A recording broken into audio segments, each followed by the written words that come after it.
My name is Alistair. I went to university with Alex. That's where I met him. I lived with him for 3 years. Jessica, I feel really sorry for you. Basically, I want to tell a short story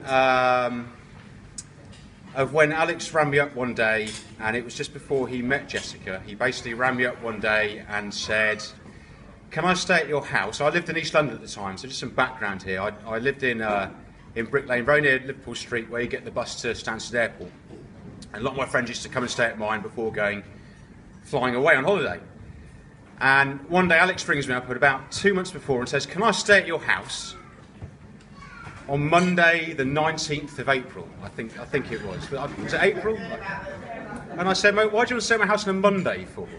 Surely you want to stay at my house on a Friday or a Saturday or a day we haven't got to work the next day so we can just go out and have a bit of fun?" He goes, "No, I've got to stay up." I said, "Have you got a job interview?" He goes, "No." I said, "Are you meeting a girl?" He goes, I'll tell you when I get there.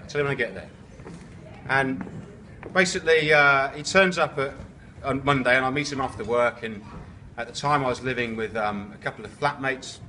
And we went down to the Golden Heart in Brick Lane, which a few people here will know.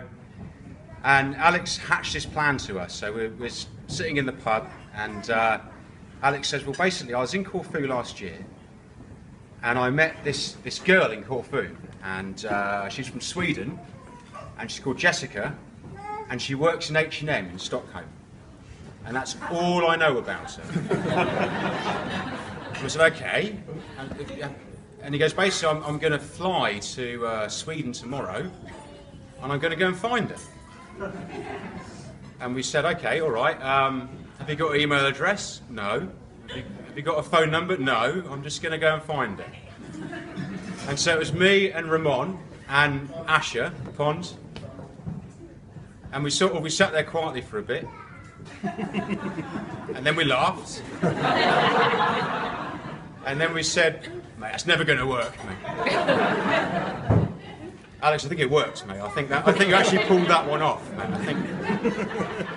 And I'd just like to say, 3 days later, Alex came back with an absolutely fantastical story that I would never believe if anyone else had told me apart from Alex. Obviously, there's a few stories I could tell now that I won't from Alex, and everyone's probably got Alex stories lined up. And if you want, come and see me later on. I've got loads of Alex stories I can tell you, but not one that's fit for this occasion right now. Anyway, Alex came back with this story, and he's like, "Yeah, I met her. I went up and I found her and I met her." And we're like, "Oh my God, mate!" He's like the one person in the world that could pull that off. So I'd just like to say now that Alex and Jessica, I was wrong, right?